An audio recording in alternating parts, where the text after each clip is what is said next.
ಎಲ್ಲ 9ನೇ ತರಗತಿ ವಿದ್ಯಾರ್ಥಿಗಳಿಗೆ ನಮ್ಮೊಂದು ಯೂಟ್ಯೂಬ್ ಚಾನಲ್ಗೆ ಸ್ವಾಗತ ಅಂತ ಹೇಳ್ತಾ ಇದೆ. 1 ಏಪ್ರಿಲ್ 2026 ನಡೆಯುವಂಥ ಸಮಾಜ ವಿಜ್ಞಾನ SA2 ಎಕ್ಸಾಮ್ಗೆ ಸಂಬಂಧಪಟ್ಟಿದಂತೆ, ಅಂದರೆ ಸೋಷಿಯಲ್ ಸೈನ್ಸ್ SA2 ಎಕ್ಸಾಮ್ಗೆ ಸಂಬಂಧಪಟ್ಟಿದಂತೆ ವೆರಿ ಇಂಪಾರ್ಟೆಂಟ್ ಕ್ವಶನ್ ಪೇಪರ್ನ ನೋಡ್ಕೊಂಡು ಬರೋಣ.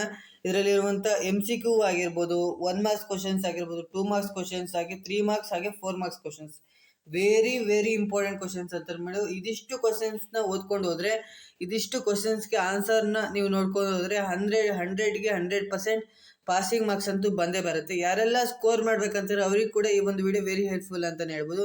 ವಿಡಿಯೋನ ಕಂಪ್ಲೀಟಾಗಿ ನೋಡಿ, ವಿಡಿಯೋನ ಸ್ಕಿಪ್ ಮಾಡೋಕೆ ಹೋಗಬೇಡಿ. ವಿಡಿಯೋನ ಸ್ಕಿಪ್ ಮಾಡಿದ್ರೆ ನಿಮಗೆ ಇದರಲ್ಲಿರುವಂಥ ಕ್ವಶನ್ಸ್ಗಳು ಎಲ್ಲದನ್ನು ನೀವು ಕಲಿಯೋಕ್ಕಾಗಲ್ಲ. ಸೊ ವಿಡಿಯೋನ ಕಂಪ್ಲೀಟಾಗಿ ನೋಡಿ ಅಂತ ಹೇಳ್ತಾ ವಿಡಿಯೋನ ಶುರು ಮಾಡೋಣ. ಅದಕ್ಕಿಂತ ಮುಂಚೆ ನೀವೇನು ಫಸ್ಟ್ ಟೈಮ್ ನಮ್ಮ ಒಂದು ಯೂಟ್ಯೂಬ್ ಚಾನಲ್ ನೋಡ್ತಿದ್ರು, ವಿಡಿಯೋಗೆ ಒಂದು ಲೈಕ್ ಕೊಡಿ, ಹಾಗೆ ಚಾನಲ್ನ ಸಬ್ಸ್ಕ್ರೈಬ್ ಮಾಡಿಕೊಂಡು ವಿಡಿಯೋನ ಶುರು ಮಾಡೋಣ. ಮೊದಲನೇದಾಗಿ ನೋಡೋದಾದರೆ 8x1 ಅಂದರೆ 8 MCQ ಕ್ವಶನ್ಸ್ಗಳಿರುತ್ತೆ. ಎಲ್ಲರೂ ಕೂಡ ಇದಕ್ಕೆ ಅಟೆಂಡ್ ಮಾಡಲೇಬೇಕು. ಒಂದೊಂದೇ ಕ್ವಶನ್ಸ್ನ ನೋಡ್ತಾ ಹೋಗೋಣ. ಅಹೋಮ್ ರಾಜವಂಶದ ಸ್ಥಾಪಕ, ಇದಕ್ಕೆ ಬಂದುಬಿಟ್ಟು ಡಿ ಆಪ್ಷನ್ ಕರೆಕ್ಟ್ ಆಗುತ್ತೆ. ಸುಖಾಫ್ ಅನ್ನೋದು ಕರೆಕ್ಟ್ ಆಗಿರುತ್ತೆ. ರಕ್ತ ಮತ್ತು ಉಕ್ಕಿನ ತತ್ವವನ್ನು ಪ್ರತಿಪಾದಿಸಿದವರು ಯಾರು? ಬಿಸ್ಮಾರ್ಕ್ ಅನ್ನೋದು ಕರೆಕ್ಟ್ ಆಗುತ್ತೆ. D option correct. ನೌಕಾಪಡೆಯ ಮುಖ್ಯಸ್ಥರನ್ನು ಹೀಗೇನುವರು, ಏನಂತ ಕರೀತಿದ್ರು ಅಂತ? ಅಡ್ಮಿರಲ್ ಅಂತ ಕರೀತಿದ್ರು. ಅದಕ್ಕೆ ಕೂಡ ಆನ್ಸರ್ ಗೊತ್ತಾಗಿದೆ. ಇದಕ್ಕೆಲ್ಲ ಆನ್ಸರ್ ಲಾಸ್ಟಿಗೆ ಕೊಡ್ತೀನಿ. ಭಾರತೀಯ ಸಮಾಜದ ಆಧಾರ ಸ್ತಂಭ ಈ ಸಮುದಾಯವಾಗಿತ್ತು. ಯಾವ ಸಮುದಾಯ ಅಂದರೆ ಗ್ರಾಮ ಸಮುದಾಯ ಆಗಿತ್ತು ಅನ್ನೋದು ಕರೆಕ್ಟ್ ಆಗಿದೆ. ಇದಕ್ಕೆ ಆನ್ಸರು. ಕರ್ನಾಟಕದ ಪ್ರಾಚೀನ ನೀರಾವರಿ ವಿಧಾನ ಯಾವುದು? ಬಾವಿ ಅನ್ನೋದು ಕರೆಕ್ಟ್ ಆಗಿರುತ್ತೆ ಆನ್ಸರು. ನೆಕ್ಸ್ಟ್, ಇತ್ತೀಚಿನ ದಿನಗಳಲ್ಲಿ ಜನರು ರಾಗಿಯನ್ನು ಹೆಚ್ಚಾಗಿ ಬಳಕೆ ಮಾಡುತ್ತಿದ್ದಾರೆ ಏಕೆಂದರೆ ಅಂತ, ಇದಕ್ಕೆ ಉತ್ತಮ ಪೋಷಕಾಂಶ ಹೊಂದಿದೆ ಅನ್ನೋದು ಈ ಆಪ್ಷನ್ ಕರೆಕ್ಟ್ ಆಗಿರುತ್ತೆ. ನೆಕ್ಸ್ಟ್, ಭಾರತೀಯ ರಿಸರ್ವ್ ಬ್ಯಾಂಕ್ ರಾಷ್ಟ್ರೀಕರಣಗೊಂಡ ವರ್ಷ 1949. ಬಿ ಆಪ್ಷನ್ ಕರೆಕ್ಟ್ ಆಗಿರುತ್ತೆ. 1 ಕೋಟಿಗಿಂತ ಕಡಿಮೆ ಮೌಲ್ಯದ ದೂರುಗಳನ್ನು ಸ್ವೀಕರಿಸುವ ಗ್ರಾಹಕರ ವೇದಿಕೆ ಯಾವುದು ಅಂತ, ಇದಕ್ಕೆ ಬಂದ್ಬಿಟ್ಟು ಆನ್ಸರ್ ಬಿ, ಜಿಲ್ಲಾ ಆಯೋಗ ಅನ್ನೋದು ಕರೆಕ್ಟ್ ಆನ್ಸರ್ ಆಗುತ್ತೆ. 8 MCQ ಇರುತ್ತೆ. 8 MCQ ಕೂಡ ಅಟೆಂಡ್ ಮಾಡಬೇಕಾಗಿರುತ್ತೆ. ಇನ್ನು 8x1 ಅಂದರೆ 1 ಮಾರ್ಕ್ಸ್ ಕ್ವಶನ್ಸ್ 8 ಕ್ವಶನ್ಸ್ ಇರುತ್ತೆ. ಇದು ಈಸಿಯಾಗಿರುತ್ತೆ. ಇದಕ್ಕೆ ಆನ್ಸರ್ ಕೂಡ ನಾನು ಲಾಸ್ಟಿಗೆ ಡಿಸ್ಪ್ಲೇ ಮಾಡಿ ತೋರಿಸ್ತಾ ಹೋಗ್ತೀನಿ. ಮೌಂಟ್ ಅಬು ಬಳಿ ಮಹಮ್ಮದ್ ಗೋರಿಯನ್ನು ಸೋಲಿಸಿದ ರಾಜ ಯಾರು ಅಂತ ಕೇಳಿದರೆ, ಇದು ಕೂಡ ಇಂಪಾರ್ಟೆಂಟ್ ಇದೆ. ರಾಷ್ಟ್ರೀಯ ಭಾವೈಕ್ಯತೆ ಎಂದರೇನು? ಮಲೆನಾಡು ಪ್ರದೇಶವು ಜೀವವೈವಿಧ್ಯತೆಯ ವಲಯವೆಂದು ಗುರುತಿಸಲ್ಪಟ್ಟಿದೆ ಏಕೆ ಅಂತ ಕೇಳಿದರೆ, ಕೈಗಾರಿಕಾ ಕ್ರಾಂತಿಯ ಉದಯವಾದ ವರ್ಗ ಯಾವುದು? ಇದಕ್ಕೆಲ್ಲ ಆನ್ಸರ್ನ ಲಾಸ್ಟಿಗೆ ನಾನು ಡಿಸ್ಪ್ಲೇ ಮಾಡ್ತೀನಿ. ಸೊ ಈಗ ಕ್ವಶನ್ಸ್ನ ನೋಡ್ಕೊಂಡು ಹೋಗಿ, ಇಲ್ಲಾಂದರೆ ನೀವೇ ಆನ್ಸರ್ನ ಫೈಂಡ್ ಔಟ್ ಮಾಡ್ತಾ ಹೋಗಿ. ನಿರ್ವಹಣೆ ಎಂಬುದು ಬೇರೆಯವರಿಂದ ಕೆಲಸ ಮಾಡಿಸುವ ಒಂದು ಕಲೆಯಾಗಿದೆ. ಈ ಹೇಳಿಕೆಯನ್ನು ನೀಡಿದವರು ಯಾರು ಅಂತ ಕೇಳಿದರೆ, ಶ್ರಮ ವಿಭಜನೆ ಎಂದರೇನು ಅಂತ ಕೇಳಿದರೆ, ಕೈಗಾರೀಕರಣವು ಯಾವುದನ್ನು ಸೂಚಿಸುತ್ತದೆ ಅಂತ ಕೇಳಿದರೆ, ಇದು ಕೂಡ ವೆರಿ ಇಂಪಾರ್ಟೆಂಟ್ ಇದೆ. ಮಾನವ ಸ್ವತಂತ್ರವಾಗಿ ಜನಿಸಿದ, ಆದರೆ ಎಲ್ಲೆಲ್ಲೂ ಸರಪಳಿಯಿಂದ ಬಂಧಿಸಲ್ಪಟ್ಟಿದ್ದಾನೆ.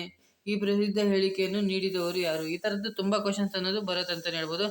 ಕರೆಕ್ಟಾಗಿ ನೋಡ್ಕೊಳ್ಳಿ. 8x2 ಅಂದರೆ 2 ಮಾರ್ಕ್ಸಿಂದು 8 ಕ್ವಶನ್ಸ್ ಅಟೆಂಡ್ ಮಾಡಬೇಕಾಗಿರುತ್ತೆ. ನೆಕ್ಸ್ಟು ಫಸ್ಟ್ ಕ್ವಶನ್ ನೋಡಿದ್ರೆ, ರಾಜ್ಯಪಾಲರಾಗಲು ಇರಬೇಕಾದ ಅರ್ಹತೆಗಳೇನು ಅಂತ ಕೇಳಿದರೆ, ಅದಕ್ಕೆ ಅಥವಾ ಈ ಕ್ವಶನ್ಸ್ನ ಅಟೆಂಡ್ ಮಾಡ್ಬೋದು. ಧರ್ಮವು ಸಾಮಾಜೀಕರಣದ ಪ್ರಮುಖ ನಿಯೋಗಿಯಾಗಿದೆ ಹೇಗೆ ಅಂತ ಕೇಳಿದರೆ, ಅಥವಾ ಈ ಕ್ವಶನ್ಸ್ನ ಅಟೆಂಡ್ ಮಾಡ್ಬೋದು. ಗ್ರಾಮ ಸಮುದಾಯದ ಮಹತ್ವವಾಗಿದ್ದೆ ಹೇಗೆ ಅಂತ ಕೇಳಿದರೆ, 2 ಕ್ವಶನಲ್ಲಿ ಯಾವ ಕ್ವಶನ್ಸ್ ಬೇಕಾದರೂ ಅಟೆಂಡ್ ಮಾಡ್ಬೋದು. ದೆಹಲಿ ಸುಲ್ತಾನರ ಕಾಲದ ಆರ್ಥಿಕ ವ್ಯವಸ್ಥೆಯನ್ನು ಸಂಕ್ಷಿಪ್ತವಾಗಿ ವಿವರಿಸಿ. ನಮ್ಮ ರಾಜ್ಯದಲ್ಲಿ ಕಬ್ಬಿಣದ ಅದಿರು ಸಿಗುವ ಪ್ರದೇಶವನ್ನು ಪಟ್ಟಿ ಮಾಡಿ ಅಂತ ಕೇಳಿದರೆ, ತೃತೀಯ ವಲಯ ಉದ್ಯೋಗಗಳ್ಯಾವ್ಯಾವು ಅಂತ ಕೇಳಿದರೆ, ಇದು ಕೂಡ ಇಂಪಾರ್ಟೆಂಟ್ ಇದೆ. ನೀವು ಆನ್ಲೈನ್ ವ್ಯಾಪಾರ ವಹಿಸಬೇಕಾದ ಮುನ್ನೆಚ್ಚರಿಕಾ ಕ್ರಮಗಳು ಯಾವ್ಯಾವು ಅಂತ ಕೇಳಿದರೆ, ಇದು ಕೂಡ ಇಂಪಾರ್ಟೆಂಟ್ ಇದೆ. ನೆಕ್ಸ್ಟ್ ನೋಡೋದಾದರೆ, ಐತಿಹಾಸಿಕ ಸ್ಮಾರಕಗಳ ಸಂರಕ್ಷಣೆ ನಮ್ಮೆಲ್ಲರ ಜವಾಬ್ದಾರಿ, ಸಮರ್ಥಿಸಿ ಅಂತ ಇದೆ. ಇದು ಕೂಡ ಇಂಪಾರ್ಟೆಂಟ್ ಇದೆ. ನೆಕ್ಸ್ಟ್ 9x3 ಅಂದರೆ 3 ಮಾರ್ಕ್ಸಿಂದು 9 ಕ್ವಶನ್ಸ್ನ ಅಟೆಂಡ್ ಮಾಡಬೇಕಾಗಿರುತ್ತೆ. ಶಂಕರಾಚಾರ್ಯರು ಪ್ರತಿಪಾದಿಸಿದ ತತ್ವಗಳು ಯಾವ್ಯಾವು, ಅಥವಾ ಬಸವಣ್ಣನವರು ಮಾಡಿದ ಕಲ್ಯಾಣ ಕಾರ್ಯಗಳು ಯಾವ್ಯಾವು ಅಂತ ಕೇಳಿದ್ದಾರೆ. 2 ಕ್ವಶನ್ನಲ್ಲಿ ಯಾವ ಕ್ವಶನ್ ಬೇಕಾದ್ರೂ ಅಟೆಂಡ್ ಮಾಡ್ಬೋದು. ಕರ್ನಾಟಕ ಪ್ರಮುಖ ಬಂದರುಗಳನ್ನು ಪಟ್ಟಿ ಮಾಡಿ ಅಂತ ಕೇಳಿದರೆ, ಇದು ಇಂಪಾರ್ಟೆಂಟ್ ಕ್ವಶನ್ ಇದೆ. ನೆಕ್ಸ್ಟ್, ಭತ್ತ ಬೆಳೆಯಲು ಬೇಕಾದ ಸೂಕ್ತ ಭೌಗೋಳಿಕ ಅಂಶಗಳನ್ನು ಪಟ್ಟಿ ಮಾಡಿ ಅಂತ ಕೇಳಿದ್ದಾರೆ. ನೆಕ್ಸ್ಟ್, ಅರ್ಥವ್ಯವಸ್ಥೆ ಬ್ಯಾಂಕುಗಳ ಪ್ರಾಮುಖ್ಯತೆಯನ್ನು ಬರೆಯಿರಿ ಅಂತ ಕೇಳಿದರೆ, ಉತ್ಪಾದನೆ ಶ್ರಮದ ಪ್ರಾಮುಖ್ಯತೆಯನ್ನು ಬರೆಯಿರಿ. 2 ಕ್ವಶನ್ ಕೂಡ ಇಂಪಾರ್ಟೆಂಟ್ ಇದೆ, ನೋಡ್ಕೊಳ್ಳಿ. ನಿರ್ವಹಣೆ ಕಾರ್ಯಕ್ಷೇತ್ರಗಳನ್ನು ಪಟ್ಟಿ ಮಾಡಿ ಅಂತ ಕೇಳಿದ್ದಾರೆ. ಮಾರುಕಟ್ಟೆ ಕಾರ್ಯವನ್ನು ಪಟ್ಟಿ ಮಾಡಿ. ಇವೆಲ್ಲ ಕ್ವಶನ್ಗೂ ನೀವು ಪಾಯಿಂಟ್ಸ್ ಅನ್ನೋದು ಬಂದ್ಬಿಟ್ಟೆ ನಿಮಗೆ ಮಾರ್ಕ್ಸ್, ಫುಲ್ ಮಾರ್ಕ್ಸ್ ಅನ್ನೋದು ಸಿಗತ್ತೆ ಅಂತಲೇ ಹೇಳ್ಬೋದು. ನೆಕ್ಸ್ಟ್, ಭಾರತ ಚುನಾವಣೆ ಪ್ರಕ್ರಿಯೆ ಹಲವು ಹಂತಗಳನ್ನು ಕೂಡಿದೆ, ಸೃಷ್ಟೀಕರಿಸಿ ಅಂತ ಕೇಳಿದ್ದಾರೆ. ಇತ್ತೀಚಿನ ದಿನದ ಮಣ್ಣಿನ ಸವಕಳಿ ಭೂಮಿಯ ಫಲವತ್ತತೆಯನ್ನು ಕ್ಷೀಣಿಸುತ್ತದೆ. ಇದು ಕೂಡ ಇಂಪಾರ್ಟೆಂಟ್ ಇದೆ, ನೋಡ್ಕೊಳ್ಳಿ. ಯೇಸು ಕ್ರಿಸ್ತನ ಬೋಧನೆಗಳನ್ನು ವಿವರಿಸಿ ಅಂತ ಕೇಳಿದರೆ ಇಂಪಾರ್ಟೆಂಟ್. ಯೇಸು ಕ್ರಿಸ್ತಂದು. ನೆಕ್ಸ್ಟ್, ಅವಿಭಕ್ತ ಕುಟುಂಬದ ಲಕ್ಷಣಗಳನ್ನು ಬರೆಯಿರಿ ಅಂತ ಕೇಳಿದರೆ ಇದು ಕೂಡ ನೋಡ್ಕೊಂಡಿರಿ. ನೆಕ್ಸ್ಟ್, 4x4 ಅಂದರೆ 4 ಮಾರ್ಕಿಂದು 4 ಕ್ವಶನ್ಸ್ನ ಅಟೆಂಡ್ ಮಾಡಬೇಕು. ಕೈಗಾರಿಕಾ ಕ್ರಾಂತಿಯ ಪರಿಣಾಮವನ್ನು ತಿಳಿಸಿ ಅಥವಾ ಧಾರ್ಮಿಕ ಸುಧಾರಣೆಯ ಕಾರಣಗಳನ್ನು ತಿಳಿಸಿ. ಯಾವ ಕ್ವಶನ್ ಬೇಕಾದ್ರೂ ಅಟೆಂಡ್ ಮಾಡ್ಬೋದು. ಕೈಗಾರಿಕೆಗಳನ್ನು ದೇಶದ ಆರ್ಥಿಕತೆಯ ಅಭಿವೃದ್ಧಿ ಮಹತ್ವ ಕೊಡುಗೆ ನೀಡುತ್ತದೆ, ವಿಶ್ಲೇಷಿಸಿ ಅಂತ ಕೇಳಿದರೆ ಇದು ಕೂಡ ಇಂಪಾರ್ಟೆಂಟ್ ಇದೆ. ಕೈಗಾರಿಕೆಗಳ ಸ್ಥಾನೀಕರಣವನ್ನು ಹಲವು ಅಂಶಗಳಿಂದ ಪ್ರಭಾವಿತವಾಗಿದೆ, ವಿಶ್ಲೇಷಿಸಿ ಅಂತ ಕೇಳಿದರೆ. ನೆಕ್ಸ್ಟ್, ವಿಜಯನಗರ ಸಾಮ್ರಾಜ್ಯ ಆರ್ಥಿಕ ವ್ಯವಸ್ಥೆ ಸಮೃದ್ಧವಾಗಿತ್ತು ಎಂದು ಹೇಗೆ ಹೇಳುವಿರಿ ಅಂತ ಕೇಳಿದರೆ ಇದು ಕೂಡ ಇಂಪಾರ್ಟೆಂಟ್ ಇದೆ. ನೆಕ್ಸ್ಟ್, ಸಂವಿಧಾನದ ಲಕ್ಷಣಗಳನ್ನು ತಿಳಿಸಿ. ಇದಿಷ್ಟು ಬಂದ್ಬಿಟ್ಟು ಏನಂದರೆ 4 ಮಾರ್ಕ್ಸ್ ಕ್ವಶನ್ಸ್ ಆಗಿರುತ್ತೆ. 4 ಕ್ವಶನ್ಸ್ನ ಅಟೆಂಡ್ ಮಾಡಬೇಕು. 5x1 5 ಮಾರ್ಕ್ಸ್ ಕ್ವಶನ್ಸ್ ಇರುತ್ತೆ. ಅಂದರೆ ನಿಮಗೆ ಒದಗಿಸಿರುವ ಕರ್ನಾಟಕದ ನಕಾಶೆಯ ಕೆಳಗಿನವುಗಳಲ್ಲಿ ಯಾವುದಾದರೂ 5 ಗುರುತಿಸಿ. ಇಷ್ಟನ್ನು ಕೊಟ್ಟಿದ್ದಾರೆ. ನವಮಂಗಳೂರು, ಕೆನರಾ ಕರಾವಳಿ, ಶಿವನ ಸಮುದ್ರ, ತುಂಗಭದ್ರಾ ನದಿ, ಭದ್ರಾವತಿ, ಸಿಲಿಕಾನ್ ಕಣಿವೆ, ಬೆಳಗಾವಿ,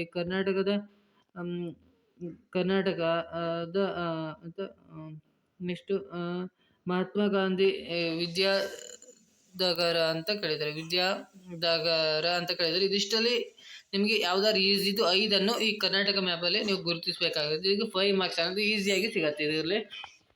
ಇದಕ್ಕೆ ಆನ್ಸರ್ನ ನೀವು ನೋಡ್ತಾ ಹೋಗಿ. ನಾನು ಜಸ್ಟ್ ಸ್ಕ್ರೋಲ್ ಮಾಡ್ತಾ ಹೋಗ್ತೀನಿ. ಇದಿಷ್ಟು MCQ ಆನ್ಸರ್ ಆಗುತ್ತೆ. ಇದಿಷ್ಟು ಬಂದ್ಬಿಟ್ಟು 1 ಮಾರ್ಕ್ಸ್ ಕ್ವಶನ್ಸ್ಗೆ ಆನ್ಸರ್ ಆಗುತ್ತೆ. ಇಲ್ಲಿಂದ ಬಂದ್ಬಿಟ್ಟು 2 ಮಾರ್ಕ್ಸ್ಗೆ ಸ್ಟಾರ್ಟ್ ಆಗುತ್ತೆ. ಇಲ್ಲಿಷ್ಟು 2 ಮಾರ್ಕ್ಸ್ಗೆ. ಸೊ ಕರೆಕ್ಟಾಗಿ ನೋಡ್ಕೊಳ್ಳಿ. ವಿಡಿಯೋನ ಪಾಸ್ ಮಾಡಿ ಇಟ್ಕೊಂಡು ಎಲ್ಲ ಕ್ವಶನ್ಸ್ನೂ ಕರೆಕ್ಟಾಗಿ ನೋಡ್ಕೊಳ್ತಾ ಬನ್ನಿ. ಜಸ್ಟ್ ಪಾಯಿಂಟ್ಸ್ನ ಇದೆ, ಬ್ರೀಫಾಗಿ ಎಕ್ಸ್ಪ್ಲೇನ್ ಮಾಡಿಲ್ಲ, ನೀವು ಬ್ರೀಫಾಗಿ ಎಕ್ಸ್ಪ್ಲೇನ್ ಮಾಡಬೇಕಾಗುತ್ತೆ. ಇದಿಷ್ಟು ಪಾಯಿಂಟ್ಸ್ನ ಓದ್ಕೊಂಡು ನೀವು ಎಕ್ಸ್ಪ್ಲನೇಷನ್ ಸ್ವಲ್ಪ ಜಾಸ್ತಿ ಬರೆದ್ರೆ ನಿಮಗೆ ಫುಲ್ ಮಾರ್ಕ್ಸ್ ಅನ್ನೋದು ಸಿಗುತ್ತೆ ಅಂತಲೇ ಹೇಳ್ಬೋದು. ಸೊ ಕರೆಕ್ಟಾಗಿ ಎಲ್ಲದನ್ನು ನೋಡ್ಕೊಳ್ತಾ ಬನ್ನಿ. ಇದು ಕೂಡ ಇಂಪಾರ್ಟೆಂಟ್ ಇದೆ, ಇದು ಕೂಡ ಇಂಪಾರ್ಟೆಂಟ್ ಇದೆ, ನೋಡ್ಕೊಳ್ಳಿ ಎಲ್ಲ. ಇದು ಚುನಾವಣೆಯ ಹಂತಗಳು, ಇದು ಕೂಡ ನೋಡ್ಕೊಳ್ಳಿ, ಇಂಪಾರ್ಟೆಂಟ್ ಇದೆ. ಸೊ ಇದೆಲ್ಲ ನೋಡ್ಕೊಳ್ತಾ ಬನ್ನಿ, ವೆರಿ ಇಂಪಾರ್ಟೆಂಟ್ ಇದೆ. ನಾನು ಸ್ಕ್ರೋಲ್ ಮಾಡ್ತಾ ಹೋಗ್ತೀನಿ, ನೀವು ನೋಡ್ಕೊಳ್ಳಿ. ಇವೆಲ್ಲ ಕ್ವಶನ್ಸ್ಗೂ ಆನ್ಸರ್ ಅನ್ನೋದನ್ನು. ನೆಕ್ಸ್ಟು ಕರ್ನಾಟಕ ಮ್ಯಾಪ್ನ ಗುರುತಿಸೋಕ್ಕಿರುತ್ತೆ. ಈ ಒಂದು ವಿಡಿಯೋದಲ್ಲಿ ನಿಮ್ಗೆ ಅರ್ಥ ಆಗಿದೆ ಅಂತ ಅಂದ್ಕೊಂಡಿದ್ದೀನಿ.